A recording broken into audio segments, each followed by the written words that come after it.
दोस्तों नमस्कार। मैं एक बार फिर आपके साथ बिहार की राजनीतिक अपडेट को लेकर उपस्थित हूँ। मैं आज चर्चा कर रहा हूँ आपके साथ कि बिहार में सत्ता से 5 अंक दूर है भाजपा, ये विपक्ष सिर्फ 5 अंक की ज़रूरत है। और ऐसे देखा जाए तो 4 अंक जो राजनीति के ये समीकरण जो समझ में आ रहे हैं उसके अगर गुना भाग कीजिएगा तो सिर्फ 4 अंक, लेकिन हम उसको 5 अंक इसलिए कह रहे हैं कि अभी उस पर थोड़ी तस्वीर साफ नहीं है। आपको वो समीकरण समझाने का प्रयास कर रहे हैं जो बिहार की राजनीति में बन रहा है और बिगड़ रहा है उसके अनुसार। सबसे पहले मैं चिराग पासवान को लेकर आता हूँ। कल लोजपा का स्थापना दिवस था।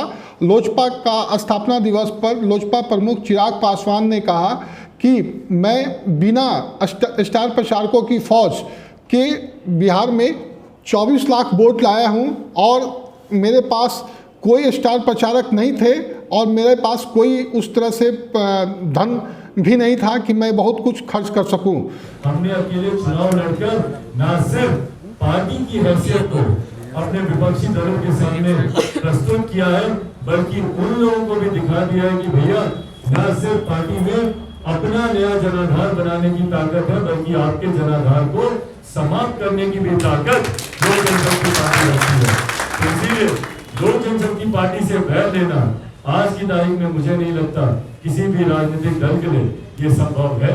और इस नए स्वरूप में मजबूती के साथ आने वाले समय में लोक जनशक्ति पार्टी का प्रदर्शन और बेहतर रहेगा।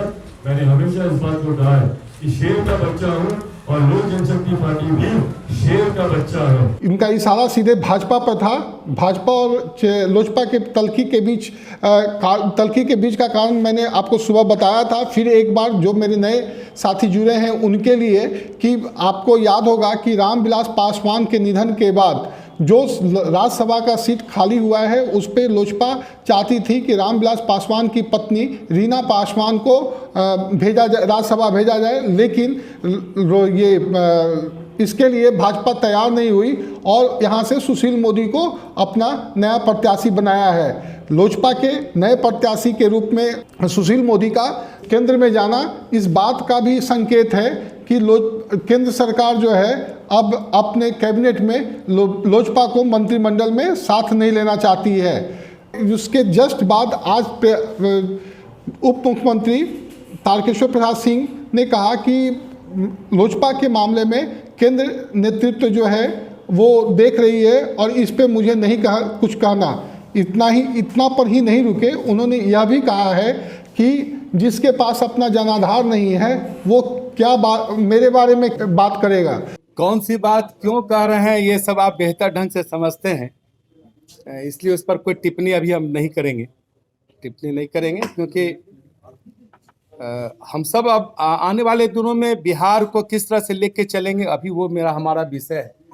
और चिराग पासवान जी क्या कहते हैं, तेजस्वी जी क्या कहते हैं, उनके कुनबे क्या कहते हैं, केंद्र में सहयोगी है आपके, तो ठीक है। उसके लिए राष्ट्रीय नेतृत्व उन सारे चीजों को देख रहा है कि उनके साथ हमारा क्या आने वाले दिनों में संबंध होगा, ये सब राष्ट्रीय नेतृत्व उसको देख रहा है। तो आपको यहाँ यह बताएं कि ये जो तारकेश्वर प्रसाद सिंह और चिराग पासवान का जो समीकरण है, जो बीच में विवाद ये संवाद है, इससे लग रहा है कि भाजपा और लोजपा में अब पहले जैसा सब कुछ नहीं है।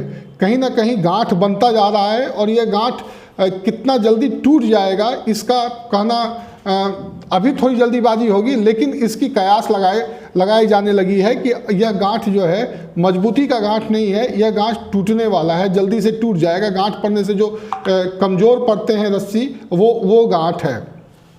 तो ये रस्सी अब बहुत दिन तक नहीं जाने वाला है।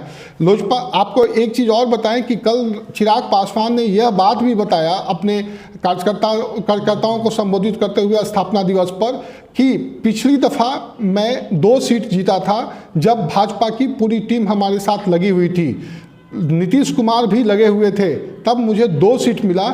इस दफ़ा मैं बिना किसी सहयोग के, बिना किसी की मदद के चुनाव लड़ा और 24 लाख वोट लाया और 1 सीट प्राप्त किया। लोजपा इस पे खुश है। दूसरा कि लोजपा के खुश होने का एक कारण और है कि वो नीतीश कुमार की पार्टी को नीचे दिखाना चाहती थी, वो अपने प्रयास में सफल हो गई, इसलिए ये इस मुद्दे पर भी वो खुश है और यहाँ पर वो बहुत ज़्यादा अफसोस की स्थिति में नहीं है। मैं बात कर रहा था 5 अंकों की, जो थोड़ा सा विषय से विषयांतर हुआ। 5 अंक का जो मामला है उसके पीछे कारण है कि महागठबंधन के पास 110 अपने गठबंधन के जो चुनाव में लड़े थे उसका अंक है, 110 विधायक उसके पास हैं। अभी विधानसभा स्पीकर के चुनाव में AIMI का जो साथ मिला है 5 विधायकों का, 4 की गिनती हुई, 5वां ने दावा किया था कि मैंने भी वोटिंग किया था लेकिन मेरी गिनती नहीं हुई, तो इसलिए उसको 5 अंकों को मान लिया जाए कि 5 अंक वो भी मिल जाएंगे, यानी 115 सदस्यों का इनका समर्थन प्राप्त हो जाएगा। बसपा को महागठबंधन से जोड़ के देखा जा रहा है क्योंकि बसपा भाजपा के खिलाफ में रही है, तो यहाँ शायद उसे समर्थन मिल जाए। 116 हो गए और 17 एक निर्दलीय है। वैसे तो वो वोट भाजपा कोटा का है और वो वोट स्पीकर चुनाव में NDA के खाते में गया था, लेकिन जो अंदर खाने की सूचना है उसके अनुसार अगर अच्छा ऑफर मिल गया तो वो महागठबंधन की तरफ भी आ सकता है। तो अब ये हो गए 117। अब मैं बात करता हूँ लोजपा की, जो मैं अभी आपको बता रहा था कि गुना भाग कैसे उसके बिगड़ रहे हैं। अगर वो आ गया तो 117 अगर होते हैं तो 5 अंक चाहिए 122 में बहुमत के लिए, और अगर लोजपा का साथ मिल गया तो उसे 4 अंक चाहिए, यानी 4 और 5 अंक के बीच में फंसा हुआ है सत्ता की कुर्सी विपक्ष के पास। और यही कारण है कि विपक्ष लगातार नीतीश कुमार को दबाव में रखना चाहती है। वैसे तो नीतीश कुमार को वो चुनाव के समय से ही जो प्रेशर बनाया है वो अभी तक बनाए हुए है। एक भी मौका ऐसा नहीं छोड़ रही है जिससे वो उस टेंशन से उससे उबर पाए। तो ये चीज़ को विपक्ष समझ रही है कि नीतीश कुमार को अब बहुत ज़्यादा छूट नहीं, सरकार को बहुत ज़्यादा प्रेशर से छोड़ना नहीं है, उसे लगातार प्रेशर में बनाए रखना है। दूसरा चीज़ मैं आपको एक और बताऊं कि ये सरकार का जो है अभी भी यह प्रयास है कि किसी तरह वो 4-5 अंक जो घट रहे हैं उसे किसी न किसी तरह से अपने साथ मिलाया जाए। इसके लिए अंदर खाने में विपक्ष की ओर से प्रयास चल रही है और तेजस्वी इसके माहिर खिलाड़ी बनते दिख रहे हैं, इसलिए कि जिस प्रकार उन्होंने लालू का जो वायरल ऑडियो को अपने हिट स्ट्रोक से किनारे किया है, जो पूरा मामला मीडिया में छाया हुआ था, उन्होंने नया सुगुफा छोड़कर विधानसभा में भले ही इसको लेकर किरकिरी हो रही हो लेकिन उसे साइड कर दिया, एक नया बहस छेड़ दिया है।